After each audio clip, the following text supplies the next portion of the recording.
All right, so my Fiat 500, whether the headlights are on or off on the switch, they stay on. There's a couple videos on YouTube on how to fix this. I just wanted to make like one definitive video with which I think is an easier method of fixing this problem. So how to get to it. So it's you see this fuse box holder right here on the bottom. This is the BCM, and it has headlight relays inside, and they go bad. So it's got this little cover on it. It's held on by two silver 10mm nuts. So you remove that, and then you remove all these plugs. They're very simple to remove. This one, you just pull back on this plastic thing, you press this out, this comes out. The red ones and the other ones, you just open up this latch and they all pull out. So that's simple. And then, all right, I'm a little bit under the car, and so I'll be able to see it a little bit better.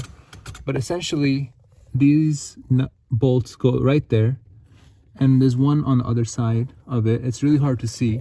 And what I did was, see the OBD2 port? And then there's a gap right there. Right through there, if you can see that bolt hole, I stuck a extension with a wobble extension and a socket through there. And I was able to get it out. So now with all those bolts out, this housing is loose. So now we need to finagle a way of getting it out. There's connectors on the back of it too that are similar to these connectors over here where they unclip and they pull out. So if you can somehow get your hand in there and unclip them, it'll make this process easier. So I managed to turn this a little bit. You can see where it's catching. It's right here. I don't want to extensively open up the dash to get this metal bracket out, but I've turned it a little bit so I can get access to these connectors in the back, and you can see them pretty clearly right there. So I'm going to remove those connectors, and then I'll try to kind of wiggle this out.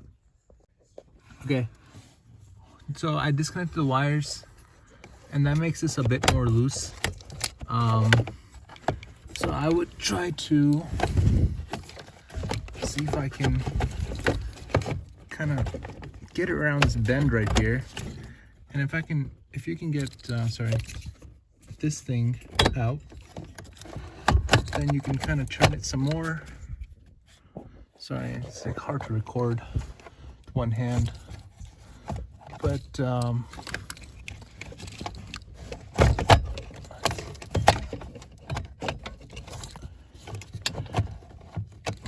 let me try to do this two-handed and I'll explain how I got it out. But I'm thinking right now, this metal bracket is a little bit malleable. If I can bend this out of the way a little bit, I can kind of pull this out. There we go. Yeah, so I didn't have to like disassemble more of it, which I didn't really want to do. So if it can slide out, just slide it out. And so it's got all these clips holding it on, this cover on. So I'm just gonna press these clips in and pop the cover off. Okay, so these clips, I would do is stick a screwdriver in there and turn it a little bit, and then maybe get a screwdriver on the other end and turn it a bit more there, and maybe keep that turn if you can. Keep this one, actually you can take that out, and then put it on this end. Just keep kind of just prying it open. So you'll find that this end won't come out even after you loosen all these. And the way I loosened all these is I just stuck a screwdriver and I twisted. But it won't come out. What I've done is I braced this against my leg and I pulled up on this right here. When I'm doing that, I'm pulling out on these gray clips and out right here. You hear that pop, and out there. And what that'll do is allow you to pull that cover off without bringing those black clips with you, because those are part of the circuit board. Once the top cover's off, same deal with this. Pull back on these clips while you're pushing on the black, and that'll release them from this gray enclosure. Just push, push. I would keep pressure on it, because as soon as you stop pushing, it's gonna want to come back in. So it might be helpful to have somebody else help you with this. Maybe somebody else is pushing and you're pulling on the clips or something else like that. Yeah, I can feel it. I can feel it going, but as soon as I let go of pressure, it clips back in. So I'm gonna have somebody else help me and push these clips in while I open up these with the screwdriver. So that gets the whole circuit board out. And you see these two relays? These are what we're going up against. The problem is you see this other circuit board? It's hiding the solder points to replace the relays. So if you can see that right there, those are the solder points right there on the back of the board, and they're really hard to get to. So what people have done in other videos is all these solder points, these are what are holding it in place. They're like push pins or something like that. Let's see if I can get it to focus on here. It's really hard to focus it, but yeah, these are the push pins that are holding it in place, and you have to, they cut them and resolder all these connections. There's a lot of connections to resolder, and if you mess it up, then you know you messed up your BCM. So I don't want to do that. My plan is to basically grind these relays away, get some wires, solder the wires to those terminals, and then solder the new relays to those wires, and that way they're really easy to replace if they ever go bad again.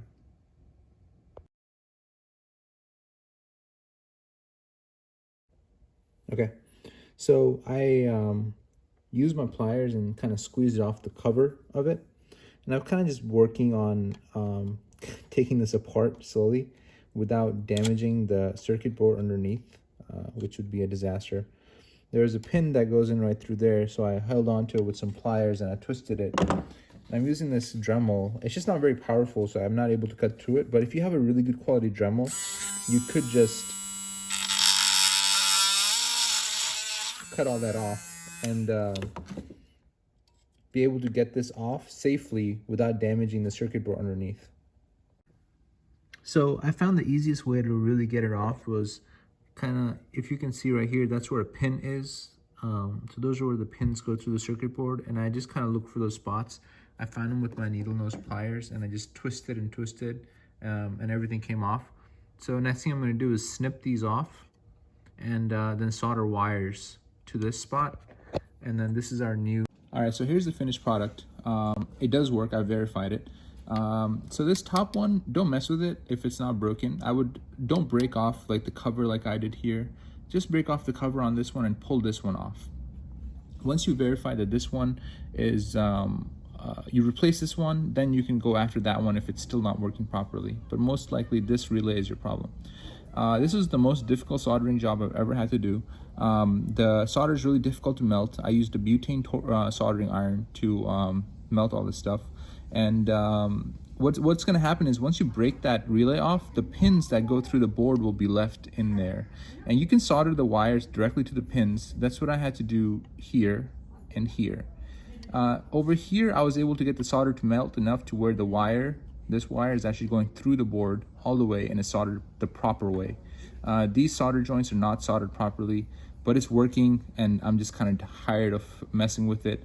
I think this method is much easier than the other method that people recommended. Basically, if I'll zoom out a little bit here, and the other method is where you have this entire circuit board, and this connection right here is what's holding these circuit boards together, and you essentially cut all these circuits off, and they're push pins, but it probably can't even focus on there. But anyway, they're push pins, and I've seen people that cut these push pins off and then they solder it all back together. Well, let me tell you, soldering these 4 things was hard enough. Soldering another 20 things on top of the circuit board with the kind of solder that they use would be not my idea of fun. So what I've done is I soldered those wires to the board, and then I soldered it to this relay right here. The relay has pins to it, and I just made sure that the wires were soldered onto the pins. I put some electric tape, well, liquid electrical tape on here, and I'm going to go ahead and cover this up with liquid electrical tape too, just so the contacts are, they don't, like, you know, the wires don't short each other out. After this, I'm just going to wrap it all together and put it back in the car, but I've already verified this works. So if you were able to take it apart, putting it back in should just be like clipping everything back in place. That's all.